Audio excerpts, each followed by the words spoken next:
El monasterio y la vida secular. El monasterio. Los orígenes del monacato se sitúan en el siglo III en el Mediterráneo oriental, siendo este el lugar donde vive una comunidad de monjes. El monasterio resulta ser una unidad arquitectónica que aglutina funciones religiosas, culturales, económicas y sociales. Aunque existen monasterios en otras religiones, el nombre se aplica preferentemente a congregaciones que profesan el cristianismo. La construcción de los monasterios se daba en lugares aislados, situados en las proximidades de elevaciones montañosas poco frecuentadas, o en lo más profundo de valles baldíos, lejos de las rutas recorridas por comerciantes. Los monasterios surgieron con la necesidad de los monjes por encontrar un lugar para compartir y llevar una vida de aislamiento y oración, tanto en el cristianismo como en otras religiones. Los monjes renunciaban a los bienes materiales del mundo y su única aspiración era la oración y en algunos casos el trabajo de la tierra. También pedían limosna para subsistir. Con el tiempo, los monasterios fueron cambiando, convirtiéndose algunos en edificios suntuosos donde se acumulaban obras de arte y lujosas ornamentaciones. Este cambio se dio gracias a los laicos, los grandes señores y reyes que con sus donaciones y regalos pretendían comprar las oraciones de los monjes en pro de la salvación de su alma. Desde el siglo V hasta el VIII, en Europa destacaron dos corrientes monásticas: los monjes celtas irlandeses, comunitarios y fuertemente ascéticos, y los que seguían la regla de San Benito de Nursia, quien fue un ermita que después de varios años de vida solitaria construyó el primer monasterio. Las órdenes irlandesas estaban muy relacionadas con las reglas monásticas orientales. San Columbano fundó un monasterio en el siglo VI. Se trataba de una pequeña aldea, rodeada de un rudimentario muro más o menos circular, en la cual los monjes habitaban en 12 minúsculas celdas de madera y tierra prensada. Fue un rígido monje que exigía a sus comunidades que vivieran con descanso y alimentación mínimos, sometiendo sus cuerpos a terribles castigos para evitar la sensualidad. Monasterios cristianos. Los monjes dieron a la Iglesia un contingente de misioneros de primera clase para la conversión de Europa. No solamente predicaban los evangelios, sino que rellenaban pantanos, fundaban escuelas, experimentaban con nuevas técnicas agrícolas y construían monasterios alrededor de los cuales crecían ciudades pequeñas como la de York o grandes como la de París. San Benito fue el padre de los monjes de Occidente. Fundó su primer monasterio, Monte Cassino, a mediados del siglo VI. La regla de San Benito fue y sigue siendo una guía monástica hasta hoy. La primera ley que rige el monacato es la soledad, la segunda el desapego. Sin embargo, y con frecuencia, el monasterio se establecía en lugares en los que habían encontrado abrigo cultos anteriores al cristiano, como si hubiese localizaciones predestinadas. Forma arquitectónica de los monasterios cristianos. La parte más importante del monasterio es la iglesia. En uno de sus costados estaba el claustro, que en los otros 3 lados tenían las dependencias y alojamientos de los monjes. Entre estos locales habían 2 fundamentales: la sala capitular, que muy a menudo estaba cubierto con 9 bóvedas de planta cuadrada y por lo tanto tenía 4 columnas, y el refectorio, donde comía la comunidad. Además estaban las celdas, que a veces eran personales y otras un gran dormitorio común, una capilla pequeña, más los correspondientes almacenes. Los monasterios crecían, a veces con nuevos claustros, y además solían disponer de terrenos para la huerta, de donde obtenían una parte importante de los suministros. También podían presentar otras dependencias como armarium, donde se depositaban tanto los libros litúrgicos para los actos religiosos de cada día como los libros de lectura de los monjes. Cuando los monasterios acumularon una buena cantidad de libros y legajos, tuvieron necesidad de construir una biblioteca y el armarium quedó como un hueco obsoleto. El escritorium era el lugar donde se copiaban los libros, el locutorio donde los monjes hablaban en privado con el abad o con los extraños al monasterio, la botica, el calefactorio y otras dependencias para los novicios o los monjes legos. No faltaba el cementerio. Otras dependencias que podían albergar los monasterios eran las enfermerías, hospederías para peregrinos e incluso a veces escuelas. Monasterios budistas.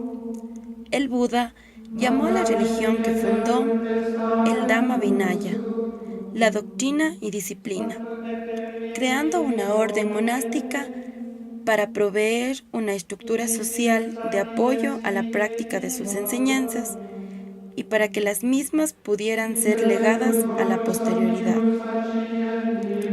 La orden o sanya fue investigada con la función de custodiar y transmitir las enseñanzas de generación en generación.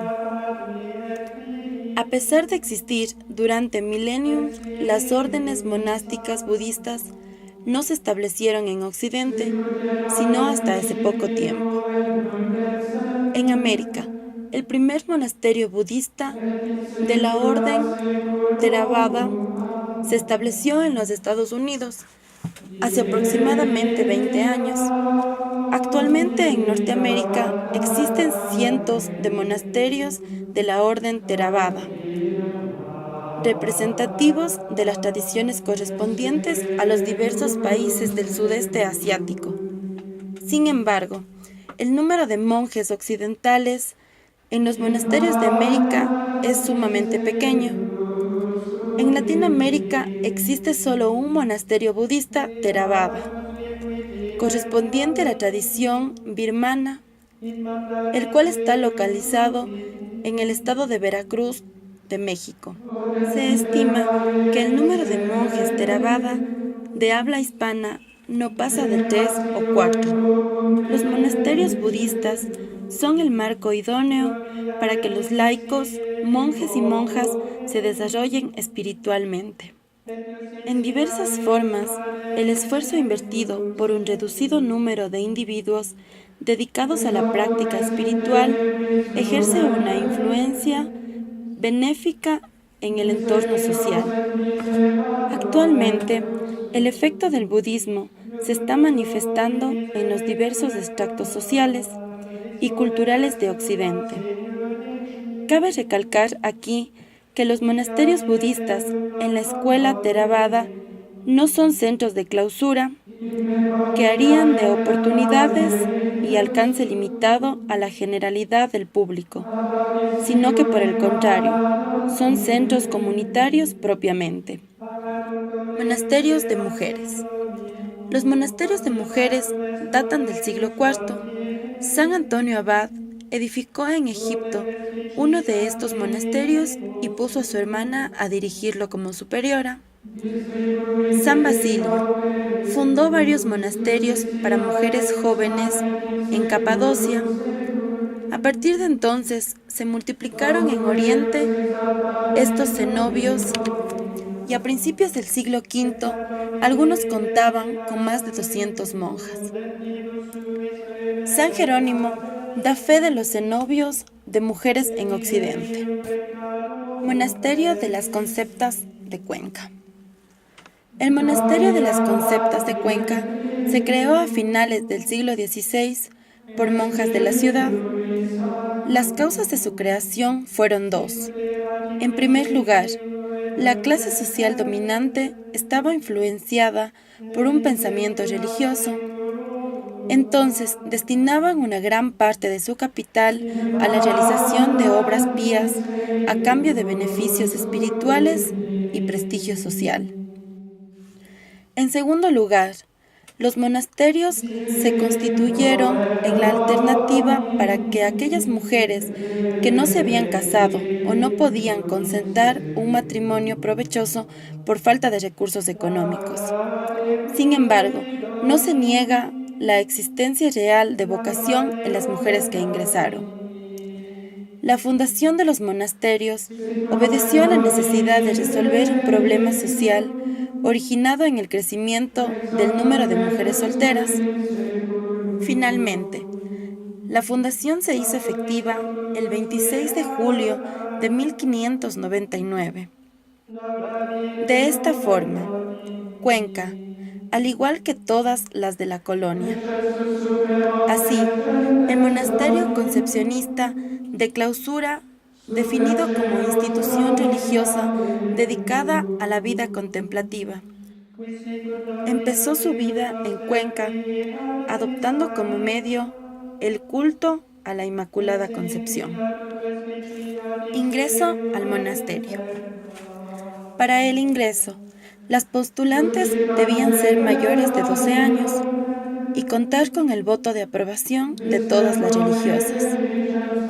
Debían demostrar que provenían de una familia muy católica, libre de sospechas de herejías, no estar ligadas al matrimonio y gozar de buena salud. Debían prepararse años atrás para los votos de pobreza, castidad, obediencia y clausura, renunciando a todo aquello que le unía a la sociedad civil. Previa a la profesión, deben dar dotes, que consistía en la entrega de una cantidad de dinero con el cual se cubrían los gastos de mantención a lo largo de la vida religiosa. El valor era establecido por la autoridad eclesiástica local. El monasterio de hoy. Renovaron sus constituciones en 1975. La dote tiene actualmente un valor simbólico. Se suprimieron las celdas individuales y todas las religiosas. Los trabajos que realizan diariamente en las oficinas, la procura, el torno, la cocina, limpieza de la ropa, ocupan buena parte de su jornada, que inicia a las 4:30 de la mañana y se prolonga hasta las 9 de la noche. La meditación y el rezo son alternados durante el día con estas labores, las frugales comidas y los momentos de recreación. La cotidianidad se rompe en festividades religiosas como el Jubileo, Navidad, Semana Santa, la Inmaculada o la fiesta del Arcángel San Miguel. Pasamos ahora a la vida secular. Este término fue usado por San Agustín y miembros religiosos de la época como sinónimo del mundo temporal. Posteriormente, en la Edad Media, el término secularización se usó por primera vez en el derecho canónico, con referencia al proceso por el que el monje abandona el claustro para regresar al mundo, convirtiéndose en miembro del clero secular. Este término se usó para remarcar la desclerización antes que la descristianización, o sea, tenía relación con la reducción o expropiación de bienes y beneficios que la religión les concedía por parte de la nobleza hacia el clero, usada para referirse a los católicos cristianos europeos descendientes. Tras perder estos beneficios, quedaba secularizado.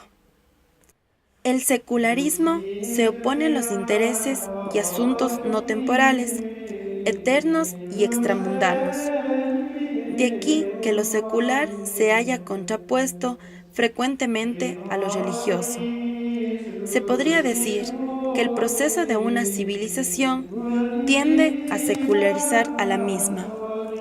Se puede expresar que la secularización vendría a ser la tendencia a lo profano, a lo que está en el conflicto con lo eterno o trascendente en la religión occidental. Secularidad en Norteamérica versus secularidad Europa. Es inevitable relacionar la tendencia de secularización que se dio en la Edad Media hasta la época contemporánea en Europa occidental, con los avances científicos que surgieron tras las etapas oscurantistas que el cristianismo provocó. Esta tendencia a secular la sociedad permite en la actualidad esclarecer tres grandes esferas institucionales seculares como son la ciencia moderna, el capitalismo moderno y el Estado moderno. Los sociólogos de Europa han considerado los dos polos en el término secular que implica. Estos relacionados entre sí, ya que contemplan dos realidades, la decadencia del poder social y la importancia de las instituciones religiosas, y el declive de las creencias y prácticas religiosas entre los individuos, siendo estos ingredientes infaltables en la dinámica de modernización que se ha venido suscitando. Un asunto para acotar. En Europa, un individuo, al perder su fe en su comunidad religiosa, no se interesa en buscar otras que suplan a la inicial. Se conjetura que pueda ser debido al hecho de que los europeos, de manera no tan explícita, prefieren seguir siendo miembros no activos de sus iglesias institucionales. En Estados Unidos, se dio antes que una coalición, una colusión entre las esferas secular y religiosa como tal.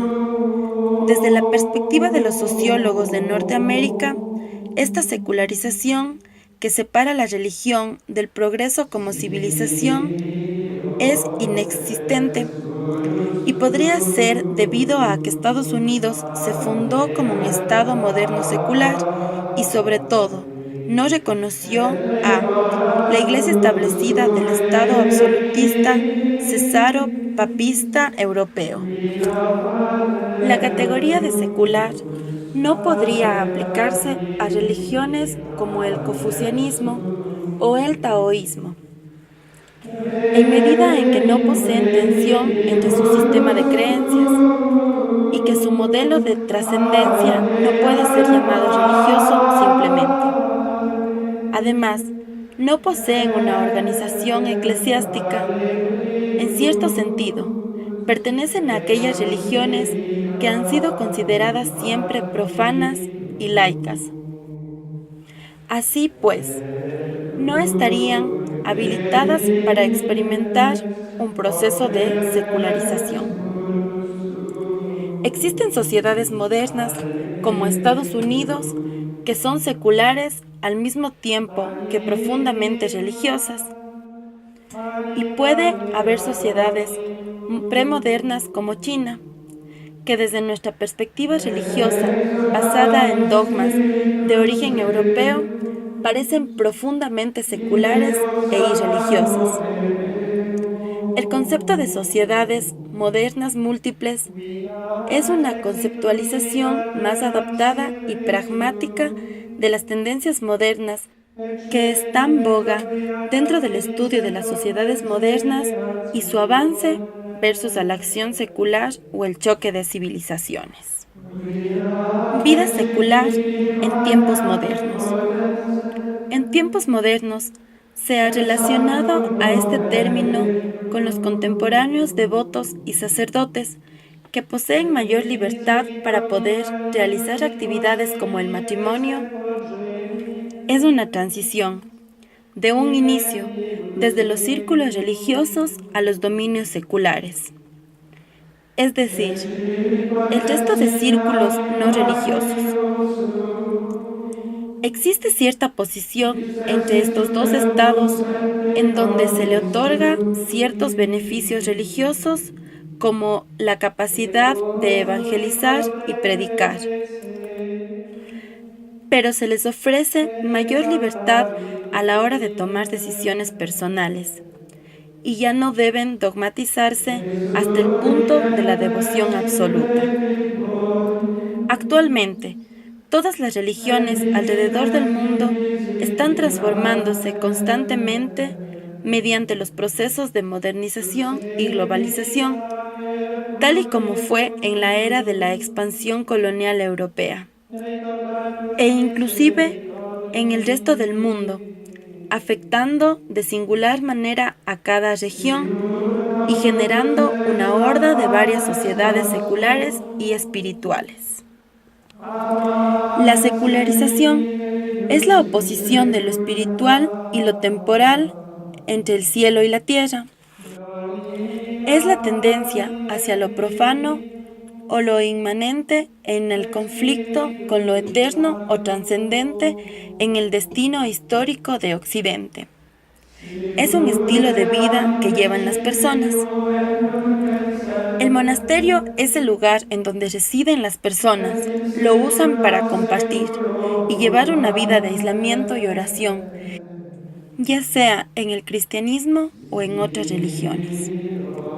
Los monjes, especialmente, y los canónicos, renuncian por amor de Cristo al siglo. Se separan del tumulto de la vida secular dentro de las paredes del claustro, donde viven bajo la dirección del prior, cumpliendo humildemente el régimen establecido. La verdadera vida del monje y del canónico regular se es verdadero canónico cuando se huye de las miradas de los hombres, cuando se renuncia a las riquezas y a los deseos seculares, cuando, a causa del amor a Cristo, se rechaza a los parientes, cuando día y noche se insiste intensamente, estudiosamente en la oración, en la lectura y en la contemplación divina, de manera que llegan a constituir un eremo en medio de los hombres, en el que, y mediante el más libremente, sirven a Dios pura y solícitamente en salmos, himnos y cánticos espirituales. La vida secular es la que llevamos todas las personas fuera del monasterio. El monasterio es el lugar donde están las personas ligadas a la religión, independientemente de cuál sea ésta.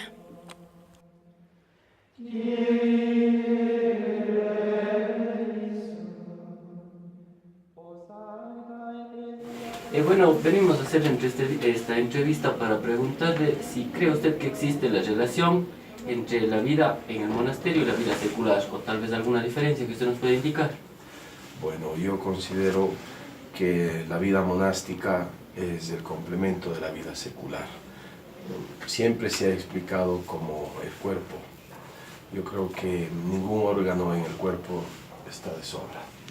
Y mucho más, si le quitamos el corazón al cuerpo, ¿qué sucede? No existiría sístole y diástole, ¿no? Si le quitamos los pulmones, ¿cómo respiramos?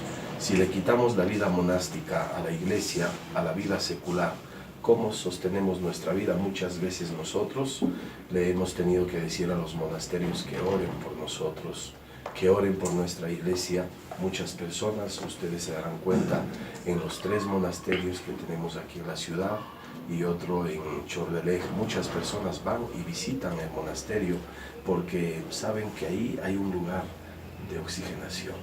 Encomiendan a sus familias, encomiendan su misma vida. Muchos incluso han encomendado su trayecto para llegar a los Estados Unidos, para los migrantes, porque creen en esta fuerza extraordinaria que nace de ahí. Entonces la iglesia incluso a la vida monástica la ha considerado como el pulmón de la sociedad, como el pulmón de nuestra iglesia. Y gracias a la oración, que no es solamente la oración que llevan adelante los monasterios, sino que se combina en este famoso ora et labora de San Benito. No solo oran, sino que también trabajan para poder sostenerse. Entonces, no hay diferencia, sino que hay complementariedad en estos dos mundos. Listo, Padre, muchísimas gracias. Gracias.